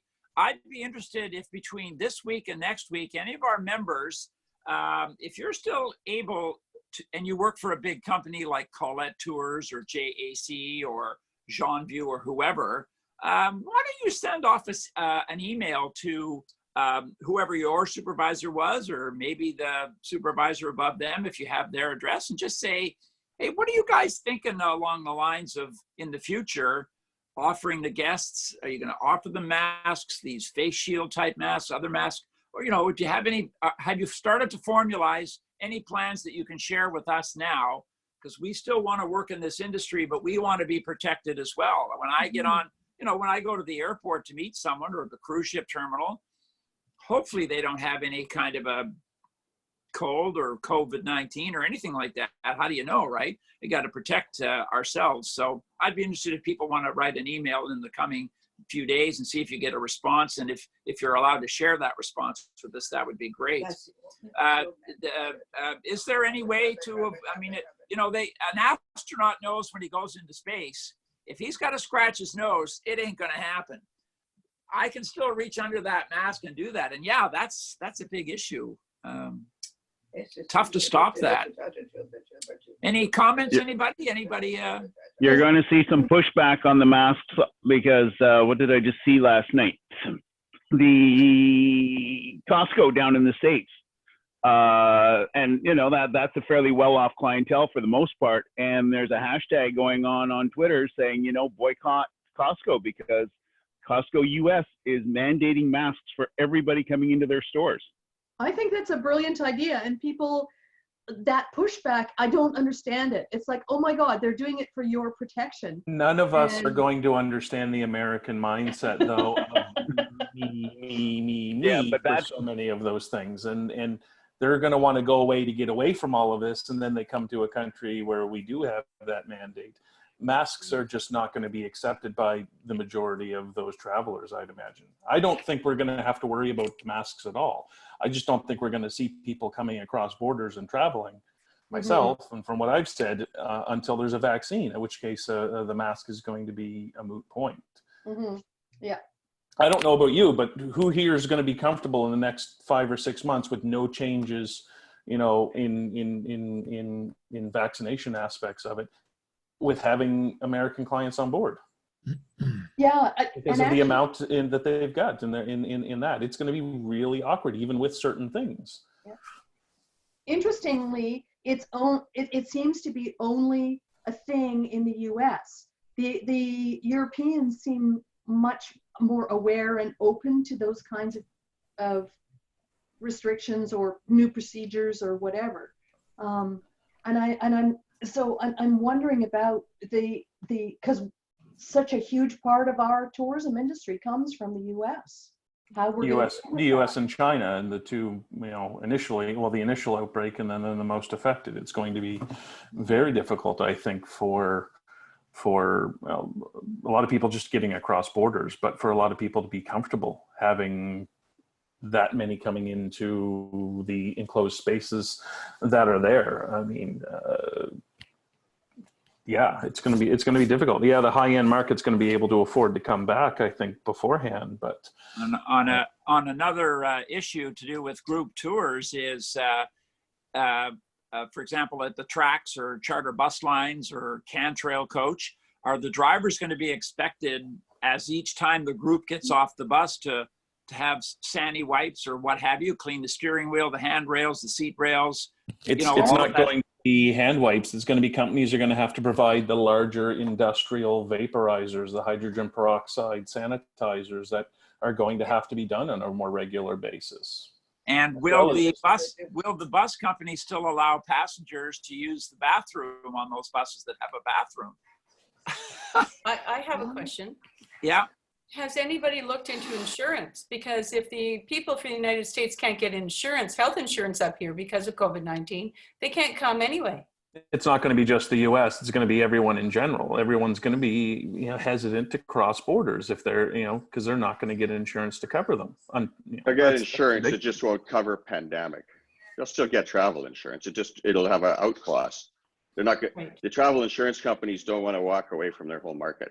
But they're going to still sell travel insurance. It'll just have a pandemic out clause. But the insurance companies at the same time aren't in the habit of giving money out either. Like they just may blanket say, well, we're not going to cover any traveling sort of thing. So One of the things that came up yesterday is, will the tour operators ask the passengers before they leave home to sign a liability waiver? If you get sick on that tour you're taking, you're not going to blame us for it. Those waivers don't matter anyway. If you talk to a lawyer, they don't count. Which jurisdiction was it signed in? Where is it going to apply for? Am I going to, we know that the American population is quite litigious in the first place. And, you know, it's, you know, if there's a way to get around it, or, you know, to assign blame to someone else, it will be found. It will be difficult to balance that. Well, as long as your waiver is jurisdictions in BC, then BC law will apply. And even the cruise ships allow you to do your jurisdiction in BC. So your waivers will be evaluated under BC jurisdictional law, not US. So question for everyone here then, who here has never bothered with a waiver for their tours before, or who here does have waivers? We always use waivers. Anyone else? I think the waiver. Fatima, you're muted. You have to hit the little blue button on your picture there, and then you won't be muted. Yeah, sorry. One thing that really concerns me is the policies and procedures in the attractions, like Capilano, Grouse Mountain, Columbia Icefield. They're packed of people. And what would be now the procedure, how long that's gonna take to get a group to visit this kind of stuff would be incredible. Yeah, that's a great point. The more time it's going to be, the more space and the fewer people we have to onboard, the more money it's going to cost everybody to operate all of these things. There's going to be fewer people available with that money to be able to do these trips for the next little bit. Even the time actually, because we are allowed so in like to visit the attraction like a certain amount of time with the lineups and everything, like all the new procedures, that would be double the time almost. Yeah, one of the things that came up yesterday was, will we have to show up? Like, you know, Capilano the last couple of years has been trying to get the groups to show up at a certain time, but I discovered when I got there, they didn't really seem to care. You know, okay, you're here, give me your money, in you go, and thanks. But that may not only change, but for restaurants, if you're supposed to be at a restaurant at a certain time, is that going to be more critical, because they want you in and out of there in 30 or 40 minutes because they got another group that's due in at the moment you leave. So we may find some scheduling issues that are tighter than they were, at least until you know, the vaccine, hopefully, that comes along will come along. Yeah, it's all going to be more time and more money, which is going to be passed on, either the sanitation required by activity providers, transport providers is going to take more money, and then more time to do, which is going to be passed on to everything else. And it's not going to be, you know, whether they're coming internationally or domestic. That's going to limit a lot of people's choices about whether or not they're going to take a tour or not. They may just see attractions picking up. You may have Capilano doing well, but it's because of locals and people traveling within Canada, but they're transporting and going on their own. Well, one thing that some of the tour companies, tour operators and such are going to try to do, at least in the beginning and possibly for late in the summer, offer seat sales, you know, incentives, reduced rates. You know, even Capilano might lower the cost of their entrance fee just to get people back inside. It's going to be interesting. Does anyone know? I know we've seen on the Facebook pages about Butcher Gardens reopening, but I didn't get a chance to check. What are they charging to get in there? Now, their usual May price is one thing, but it moves up. You know, moves up the ladder a little bit as the season wears on. But I'm wondering if for now it's a reduced rate. You know, trying to encourage people to come in. One thing I didn't like when one thing I didn't like when I read that stuff on Butcher Gardens is that the only washrooms that are open is one in the area of the bus lot and one in the area of the car lot. You know, if I'm halfway around that garden near the carousel, and I have the urge to want to go to the washroom, that's a long way to walk back. I'm surprised they can't keep a staff person on. And one of my thoughts about the bathroom would be on the bus is, okay, you can use the bathroom, and then the bathroom can't be used again until the driver goes in there and, you know, does whatever he can do to clean it real quick. Which means that every 10 minutes they've got to stop while doing a trip and then do a sanitizing. It's going to be real difficult for. No, it would have to be just one use. Would have to be one use between points A and B, and then at B the driver would have to clean it. Now someone else can use it, but I don't know. Conversely, have anyone heard from other tour operators about anything in regards to the products they're looking at offering? 1-day trips versus multi-day trips. You may have to start small. You don't have to use the bathroom if you're stopping every hour or two on a local 1-day trip, versus not being able to do a trip to Kelowna or further abroad for a few days. Anyone heard anything? No, not right now. Just as a little aside with the Bouchard Gardens, there's nothing other than the rates are the same. They're open, and it's $26 for an adult. Wow. Until 15, and then it goes up to the summer rate of $35 on after that. So, while you're on the internet there, Matthew, go read what it says, if anything, on the Capilano Suspension Bridge. They must be dying to open the gate to let people in. I know Van Dusen has done it too, and they're restricting the number of people at a time in the garden, and they have staff within the garden enforcing the physical distancing rules. Yeah, there's nothing on the Capilano Bridge site other than the letter dated April 16th that they will be closed until further notice. Yeah.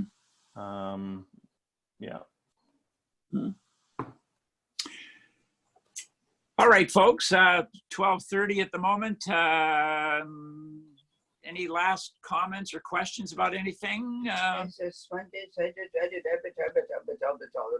Alistair is leaving us, so thanks to him. We still have approximately 24. We got the full complement on. Eddie, what do you got to say there, Eddie? How you doing, buddy? I thought it was a great meeting today. That was a great talk and very interesting. It's nice to feel like we're back at work, even if it's it's just a mirage of that. But it's nice to get back. It feels good to be talking to the group, the people that we know. It's just it's times like this. I think it's good for all of us, our mental well-being, and as well as how we're gonna move forward from this as well. So this is fantastic. I think thank you, both you and Matthew, for putting this together. I know you guys have kind of led the way on this, and so it's greatly appreciated. I'm sure it's appreciated by everybody in Vancouver as well from our CTGA group. So thank you very much, guys. Yeah, you're quite welcome. No problem. Yeah, Jeff, only quick. Aaron is gone. How and where can we find out when he's doing his tours? Oh, Aaron, we should have. I don't know if Aaron's still on board, but he's gone. He slipped out a little while ago. No worries. I meant to ask him that, so I can send him an email and ask him that, or a text actually, and Renzo, I'll get back to you on that. Yeah. Just so everyone knows, I'll send a link into the group. His publisher, arsenalpulp.com, currently has a 25% off sale, promo code Stay Home, for all of their books. So if you're looking to buy any of Aaron's books, Clark Park, Last Hanging Town, Live of the Commodore, this one, Vancouver After Dark, or Liquor, Lust, and the Law, they're 25% off on arsenalpulp.com. I'll put a link in the Arsenal Pulp, P-U-L-P? Yeah, I'm going to put a link in the chat right now so everyone can Perfect. access Here, it. I have an interesting question and a comment about my unfortunate ability to get any luck with Service Canada and EI. But first I'll ask, those of you that have applied for the emergency relief, have some of you gotten it? Yes. Okay. Yeah. All right, so here's what happened here. Now, I applied back on March 20th or so, which was later the government said if you applied after March 15th for regular EI, you will just fall into the emergency benefit there, CERB, I think it's called. So yesterday, I think it was, I got a phone call finally from EI, who were all concerned about my work in 2018 and 19 with self-employment. And she says, well, you're not going to qualify. You'll qualify under the CERB, so go apply for that. And I said, but the media told us that if you applied after March 15th, you'll just roll right into that. She goes, you're going to need to apply separately because you didn't, you made enough money, but you weren't enrolled in the self-employment program to blah, blah, blah, blah. And I just thought, oh my God, this is just stupid. Right. So now when I get time today or tomorrow, I've got to apply, all through the hoops and bells and whistles, even though the media said if you applied anyways, you're going to be rolled into the regular EI, and that's apparently not the case. No, if you Fake apply news, Jeff, fake news. The CERB is like 4 questions. It's very easy, but if you're applying for it separately, it really is the easiest government program I've ever applied for. But if you qualify for EI, you're supposed to do EI, and then once you do all the same, no, yes, no questions on a weekly report, but they pay you from the CERB fund and auto enroll you into the CERB funds on the initial one. Sorry, what was your name? Well, Matthew, do you or does anyone know? Of course, 3 weeks after March, 3 weeks into filling out my EI reports, figuring I was going to be okay on the regular filing, that's when I took Trish home. So, of course, to truthfully answer the question, was I looking for work each day, available for work each day? The answer changed to no, but I sent them a letter on that saying, this is why it's changed. And on the CERB, do you have to fill out a weekly thing on the CERB? No. Oh God, no. If you're only applying and doing it through the CERB program, you just fill out a monthly report. It takes 2 seconds, and you get $2,000 a month. But if you're doing the EI and then auto enrolled into the CERB, you fill out every 2 weeks as per normal your EI report, but you're being paid from CERB. But now that I've been told just to do CERB only, what are they asking every month?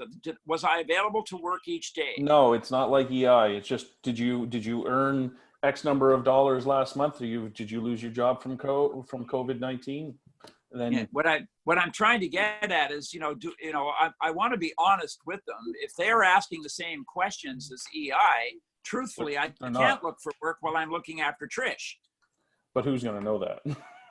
Well, that's true, but it's the modern age. It's not like any of us are walking around. Most of us are looking for our jobs by chatting with other industry people, looking online on Indeed, on Go2HR, and all that sort of thing. Take 2 seconds every day, go to Indeed.com, type in tourism jobs. You've been searching that day. But isn't there also something about that you're looking after a dependable person? There would be Trish. EI does have their dependence aspect to it, yeah.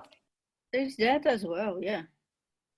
Yeah, which is the same as well for the rental subsidy, because if anyone here qualifies for the rental subsidy, then you normally would only be getting $300 per month from the beginning of the month until whenever the program ends. But if you have a dependent, it will give you $500 per month. Did anyone in the last few days, since the provincial government of BC has said that you can get $1,000? Let's just start on May 1st. Yes, I applied. Yeah. Okay. Yeah, I applied. I haven't received. Jeff, about the $1,000? Yeah. Did you apply for that yet? What is it? Well, the government of BC has offered a one-time only payment of $1,000. I think it's tax-free. Who can speak more on that? If you qualified for the CERB program, you in BC are entitled to a one-time payment so far. They may change that later on, of $1,000. It doesn't affect your EI or any other aspects of it. It's not taxed. And once you were enrolled, it takes 10 days to get the money. Yeah, Up to 10 days before it's given to you, yes. You don't have to apply now. The program is staying open until December 2nd of this year. So you can apply at any time to get that $1,000. You don't have to do it now. And you apply on the same site as you do the CERB? No. It's because it's administered by the province. So you go to BC, the province of BC website. It's very quick very quick. It didn't take long at all. But yeah, it'll come up, and I haven't received a confirmation that I have been accepted in the program. My girlfriend has. She received her confirmation that she's been accepted and that her money was going to be deposited within 5 days. So it's working. They're just working through. We applied at the same time, so it's just, I think, just a backlog. Cool. Thank you. I didn't know that. I actually have a question for someone here. Maybe you guys seem to be very informed on this. I kind of looked this up.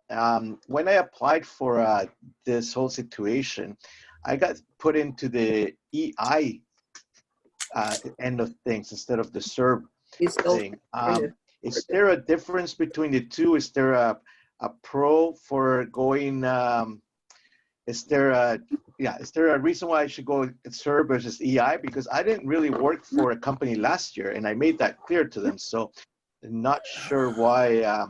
There's a number of reasons why you'd want to. One, remember, there's usually, because I haven't heard otherwise, you usually only have 3 weeks before you can potentially lose benefits through EI. If you're qualified for EI and you wait longer than 3 weeks, you can lose those benefits. Yeah. If you apply through your CERB, separately, well, that's just the length of the program, which is right now 16 weeks. We may end up seeing, and I expect it to be sent for longer.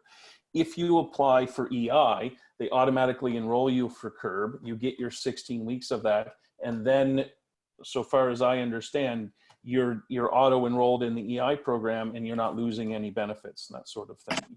You go through and you're being paid, because remember, they're being paid for two different funds. The CERB program was $80 billion that the federal government put out, and then the EI fund is one that we have all been paying into for one way or another as employees, if we're employees and that sort of stuff, 4 years and that sort of thing. So if you're qualified for EI, they have said, apply for it through EI, get that done. We will auto enroll you into the CERB program, because that ensures that you're going to get all of the benefits appropriately. Okay, because all right. For Marion, I just got a message. I applied for both, and EI sent me a letter that I qualified for CERB, and you get a message to fill out a bi-weekly report. When you get your EI approved, and when you get your EI approved and you make your report, just like you do for regular EI, they're going to fill out and have you fill out the same questions, but you're going to be paid for $1,000 every 2 weeks rather than $2,000 every 4, but it's still the same money. It's still the CERB money, right? But for EI, you need to have worked for the same company 600 or 650 hours, right? Whatever the insurable hours are for the Vancouver area. I think it's actually 700 hours, I think. So, yes, but that is for the year 2019, correct? Yeah. Or like the fiscal year of 2019? It's for your previous 52 weeks by the time you get your layoff notice and you'll file for it. Okay. Because I worked for 2 employers last year and I contracted. So I put all that in. I put in my highest weeks of work, and it came through. Quickly, yes, Jeff, Aaron has come back. Yeah, Aaron, he's trying to get back on and he can't. He's back in. He's back in. Oh, he's back in. Aaron, someone was asking when you're doing tours, if and when you're doing tours. Oh, I look forward to again. Just before the COVID restrictions landed, we actually had a penthouse tour at that time, and we debated in the days prior, thinking should we cancel? We kind of felt like it's we didn't want to. And it kind of became a sort of situation where we just thought, well, I guess we probably have to, it just seemed like that was the way that everything was going. And that when I'm not working on books or doing some of the tour guide stuff or any of the other things I do, I suppose I do some other work in the concert production business. And I remember, I think I had a show at the early March, and that night the tour manager of the act and I were talking, thinking, gee, this doesn't look good. It feels like everything's looking to get a lot of postponements and cancellations coming up. And that was right at the beginning of it. Within 96 hours of that, 72 to 96 hours, all the work that I did in that arena evaporated. There were multiple cancellations and postponements in concert tours, big and small, coming through Vancouver, and it all just disappeared. So that was a pretty strange experience. And it's funny, I remember writing, and I took it out of the book. I should have kept it in. I remember writing in Vancouver After Dark that, the only thing that really seems, the record industry kind of took a beating, but people still like going out and having a live experience. And the only thing that might curtail that is if we see anything like the Spanish flu epidemic of 1919.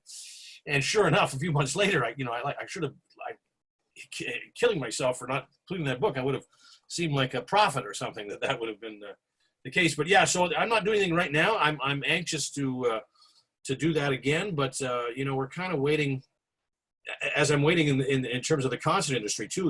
Like with this restriction on gatherings of less than 50 people, that really doesn't affect so much the tours that I do. Although the tours kind of are right around that number in the Penthouse thing, but certainly in the concert business, that's kind of unworkable, especially obviously at the stadium or the arena level, but even at the nightclub and small theater level, it gets a bit dicey. And the main thing is that in terms of touring acts, a lot of them just postponed to the fall, just not wanting to take a chance. And I've seen some now postponed to next year altogether. I have a feeling that it'll come back quicker than that, especially on a local level. But it seems tough going for a little while yet, that we got to deal with this situation. That it would be nice to, if tours that are, if you operate more outdoors outside of a specific venue like that, you may have a better go of it. Again, so much of this depends on not so much on us and our interest and ability and to want to get involved in doing these things. It sort of depends on the consumer, whether they feel safe enough to go out and spend some money and go out again. So I'm hoping people will feel like that. And it's very gloomy to think about things, at least in the present right now, and maybe the next couple of months. But if history tells us anything, after the Spanish flu epidemic of 1919, we did have the Roaring 20s. So we can maybe anticipate a party over the next 10 years as life comes back to normal. I'm hoping so anyway. We are in the 20s now, so we'll just do it essentially. Well, that's just it. Yeah, so hopefully maybe things. And then, of course, we have to worry about the depression of 2030 or something like that. If history is going to totally repeat itself again, not decade by decade, you might have to worry about that in a world war after that. But I think, as I've been talking to people, it's going to take a while yet, I think, but I think people will be surprised how quickly we do return back to normal in both good and bad habits, probably, in that regard. And I'm hoping that that's kind of sooner than later, and we'll all look back on this period as something.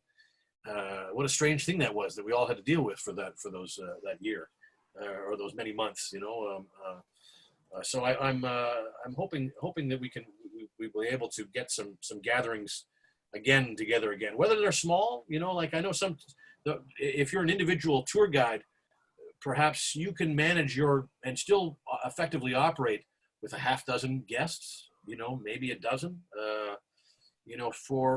I know some bigger operations, it doesn't make sense for them to even open for that little.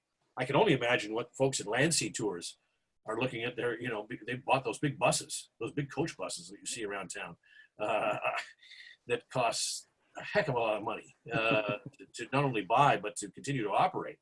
And gas is cheap. Of course, we have that right now, but we can't go anywhere. But I'm hoping that eventually, this will lift, and I think it'll lift a little sooner than people are anticipating. Right now, I hear a lot of people saying, "Oh, we're going to have to wait till 2021." I don't think so.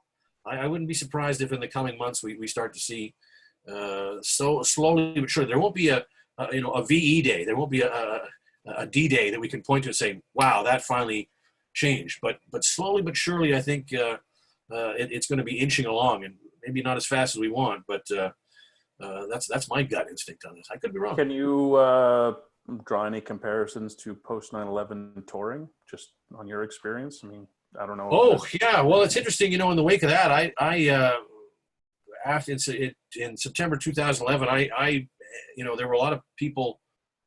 We had my band at the time, the Town Pants I was playing with. We had a tour in Europe, a 2-month tour in Europe, and then 2 months in the States, where we were going to go through New York.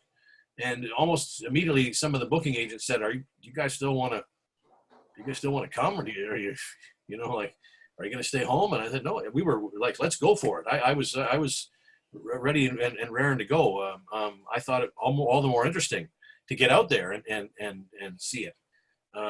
It didn't affect necessarily, the effects of that were over quite quickly in terms of. I remember specifically 9/11. You're sort of thinking that immediate, especially if you lived in a condo tower, is it my next or something? That day, it felt so weird that life had been turned upside down. That you thought, is this going to start happening all over the world? Pretty soon after that, there was a sense that this was the incident, and if you lived somewhere else, your life was going to continue on as normal. I think in the immediate wake of that, yeah, probably there was. I wasn't so necessarily connected to the tour guide business or the hospitality or business as such at that time. I was strictly just working as a musician in 2001 and didn't notice it probably as many others did in terms of the drop off in tourism. But I think it came back within fairly quickly in that sense. I have to maybe defer to somebody who was in the business at that time, but. In our case, mostly in the sense of how these public venues, I guess, it's one thing. Now people are worried about an invisible thing. At the time, they didn't know if what was going to happen. Oh, sure, yeah, and that sort of stuff, and not so much the guiding thing. I know that was the later part of your career. So. Yeah, certainly. I was at the Commodore Ballroom the night of the Bataclan incident in Paris, which was the shooting incident there that night when the Eagles of Death Metal rock and roll band was playing there, and there was that mass shooting incident right in the middle of the club. And Bataclan is about the same size as the Commodore, and believe me, everybody else that was sort of there that night kind of looked around at each other and think, God, is this what we're going to have to, and it felt a little scary, it felt like, well, that is on the other side of the world, but it's just not, that's what those people probably thought too.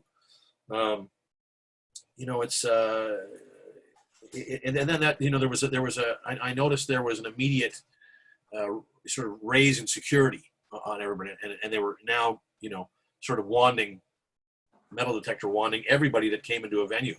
Mm-hmm. And it slowed things down, of course, to get people in. And at the stadium level, there were some bigger stadium shows where they had to let people know, listen, you need to get down like 90 minutes before doors officially open. You got to get and got to get people through it. And a lot of people didn't. And there were some shows, I think U2 played one year where, not everybody was in the building yet. The band was scheduled to go on stage. And there was a matter of, if we don't go on now, we can't go on past a certain hour here, the show had to start. And there were a lot of people that complained about that. They began to negotiate that better. There was that concert in Manchester as well that was an incident. But, it seemed like life sort of got back to normal fairly quick, in the coming month or two afterwards, that we forgot about that issue again.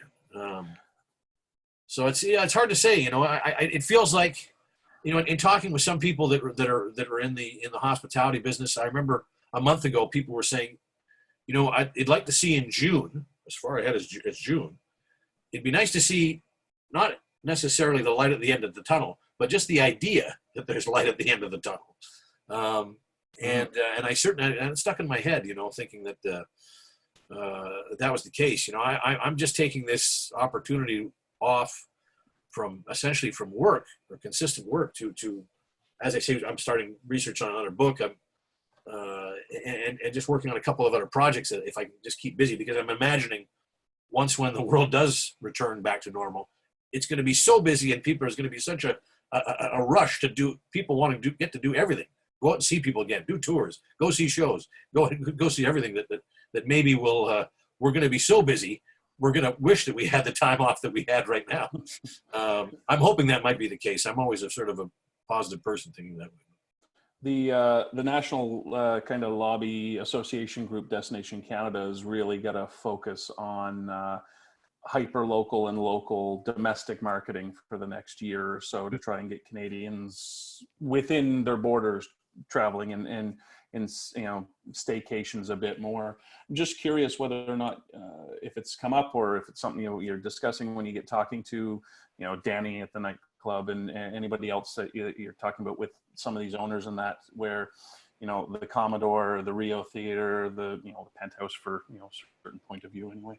A number of the other ones, they start if they get any idea about focusing on a real local campaign to get them. I know, like, we've had the Railway Club having issues and trying to get consistently people coming in, and the Biltmore where there's these always been a struggle to try and maintain crowd size and revenue and business, and that's. It would be great if people would start looking on a local sense towards these small businesses on a nightclub sense rather than in a hospitality sense, not just the grocery stores, once it gets to the point where it can be opened up. I think so. I think you'll see that, especially, I'm thinking right off the top of my head in terms of the concert industry, there's not going to be many acts touring in the beginning. While you'll still have this urge that, okay, now we can open up, we got to get somebody to play here, so there'll be quite an urge probably to maybe get some local acts, or there might be some local bands that have broken up a couple of years ago getting a proper to play again to redo something. So I think you'll see that. I think as I say, the restaurant industry has really taken it upon themselves. You can tell that they're really trying to come up with any and all ideas that might work. It feels like that the industries where a lot of people gather, like concert industry, maybe like some of the tour guide business, and where you're going to have a group of people together. That's sort of the next step. That's the next phase. There's some unpublished government document that's listing the 5 phases of how we're going to get back to normal again. That somebody told me about. I wish I could produce it for you here. I might get it in my email inbox later today. If you want to see it, I'll pass it on. Don't tell you where you got it from. Destroy after reading and whatnot. Flash the lights twice, and I'll leave it by the waste paper basket, and we'll do a trade-off or something. But apparently, there's somebody. I think this is the provincial government out east, somewhere maybe even Saskatchewan, where they had mapped out a certain plan, a sort of a 5-step plan, and the restaurants were about sort of the 3rd phase in, and the club business and nightclub business was sort of the 4th. We're not sure what leaves the 5th. Probably the stadiums and cruise ships, for all I know. I'm not sure. I haven't read the document. Larger open tour segments and that. Yeah, so it'll be interesting to see. How it develops. As I say, I think we're kind of stuck for the time being.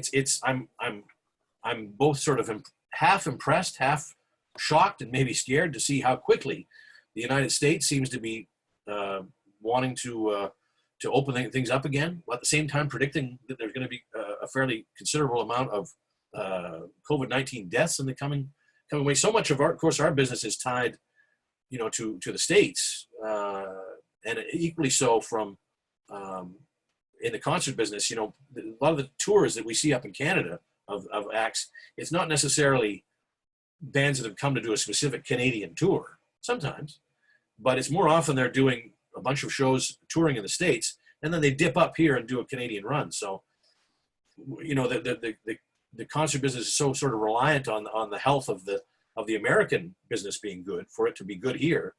I wonder how that also interplays with the tourism business. That if tourism is starting to feel a little bit better in America, that people are coming over, that they're also going to nip up to see us here in Canada as well. That plays a factor, and that will depend on the American success, or how much the problem is being able to be successfully dealt with. Unfortunately, being as it has for years, our proximity to Seattle means it's relatively easy for a lot of anyone coming into Seattle, doing a concert, doing a tour, as long as they can get the authorization to cross the border, Yes, that aspect. And I think the border crossing thing will start to get lifted.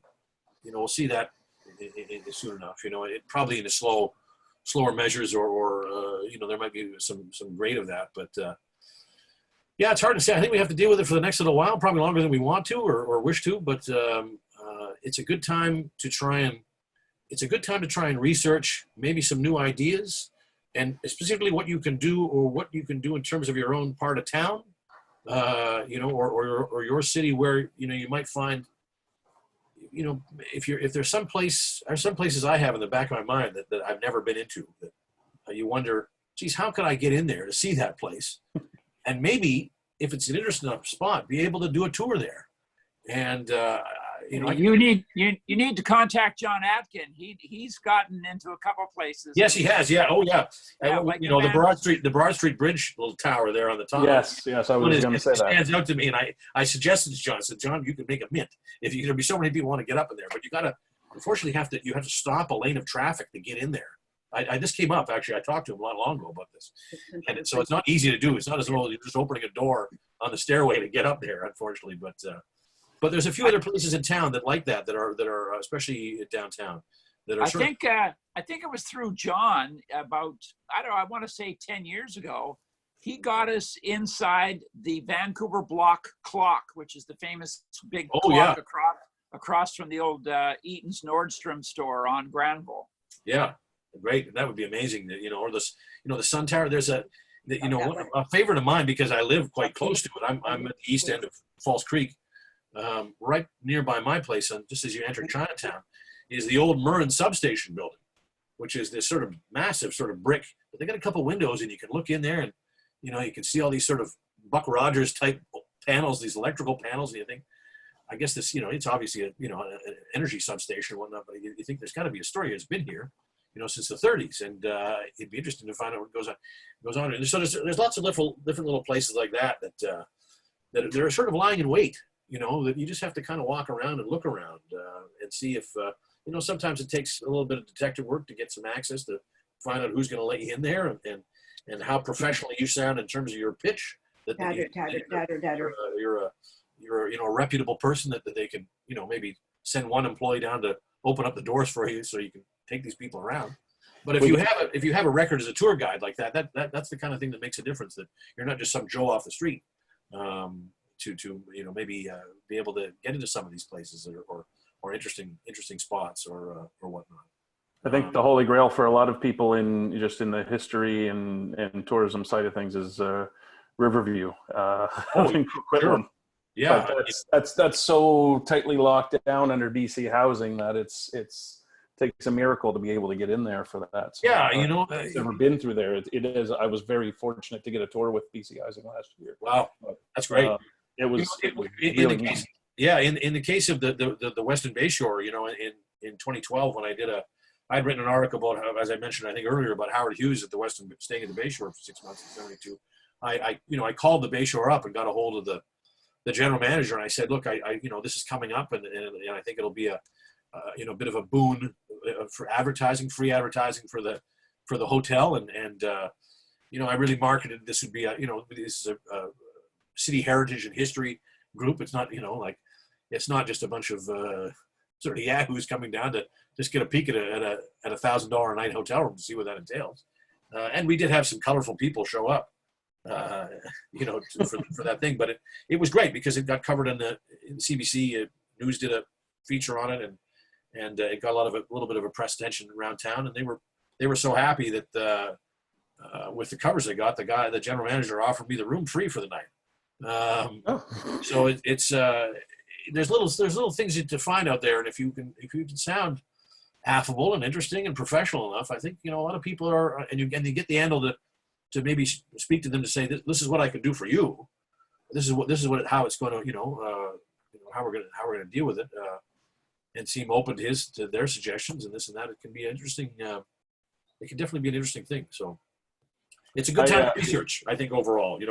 maybe get some new ideas for tours, or maybe you see a spot that you walk by all the time and think, what the hell is that anyway? What, why is that there like that? And maybe do some digging to find out, why is that the case, or find out the mystery of we did that one night. I had a friend, he lived up at 22nd and Canby. Years later, I lived in that same area, but between 20th and 21st Avenue, there used to be a building set back from the street, and it was unmarked and dark, and I thought, what the hell is this? So I said to my friend, let's go up and knock on the door. And this was after 7 o'clock at night or something like that. Now, you're old enough to remember the old fire department call boxes that used to be on not quite every corner, but there was a box. You could open it up and pull a lever, and it would alert the fire department that there was a fire in the area. These were set up years ago before everybody had a telephone, an old-fashioned landline, and that's the building where the alarm went off. And the fire department invited us in, and they showed us how the whole thing worked. They were bored; they had nothing to do. Eventually, the city of Vancouver phased those things out, and they were, that building was torn down. There's like a 4-story condo there now, or townhouse complex, whatever. But it was one of the most fascinating days of my life. And of course, we had no cameras with us as kids at that era. I was probably 12 or 13 or 14 or whatever. But that's where it used to. It was a little nondescript building on Canby, right about 21st Avenue there. Gone now. Wow, that's great. Yeah, there's all sorts of little spots there, and I long eventually to do the Chuck Davis walk every street in the city of Vancouver myself. To maybe see a couple places in a couple neighborhoods that I haven't spent as much time in, to maybe notice something and think, why is that? What is that doing there? And maybe and so often you do hear a story or find out something interesting that you think it'd be great to show other people this if you can, and if you put a couple of dollars in your jeans for your time, all the better. All right. Quickly there, Aaron, I put out your Arsenal Pulp, your publisher for your books and all that. Oh, yeah. So I follow you on Facebook, and I know that you put up a promo code and a sale and all that not too long ago about that. So I put it up there as well. Is there anything else in terms of these you want to mention? I didn't get to see you the night that the launch was there. Obviously, it was a busy, packed place, which was great. Oh, yeah. So, next time I see you at one of them, I'm going to get the rest of them autographed from you. Oh, sure. Anytime. Thank you. Anyone else? All right. I'm on. You can find me on Twitter and Facebook and Instagram. I'm easily found if you have another question or you want to follow up something or you got an idea that. Aaron, what on your Facebook page, what picture am I looking for there in case there's other Aaron Chapmans? I know you're a member of the Facebook group, the Sentimental Vancouver. I'm on that. Yes, yeah. I'm Aaron Chapman. I think my URL is facebook.com Aaron Chapman in Vancouver. Right. Oh, there it is. Yeah. There's the one of the Stanley Park Lionsgate Lions with a mask over his a PPE mask over his face. I may change that photo later today. Actually, I was getting bored of that.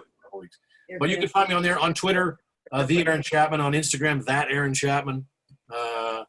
I'm easily found enough. If you do a little search or something, let me know. Send word if you've got something going or something interesting, or you got a question about something I've done, or happy to chat with you.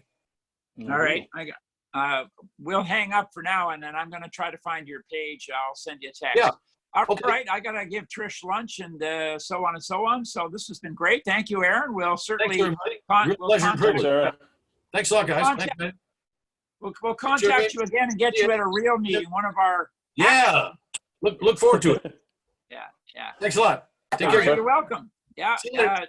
Matthew, thanks again, and blah blah blah. Everybody else, blah blah blah. Next week, Tuesday, May 12th at 11 a.m. and blah blah blah. Thank you, everyone. I'll get the video up on YouTube so everyone can check it. I know we lost a few people in the middle there. So, hi, Trish. Hi. She's saying hi. Can you say hello again? Hi. Oh, now you're blocking her view of the TV. So, okay, everybody. Thanks a million. Yeah. Bye-bye. Bye-bye.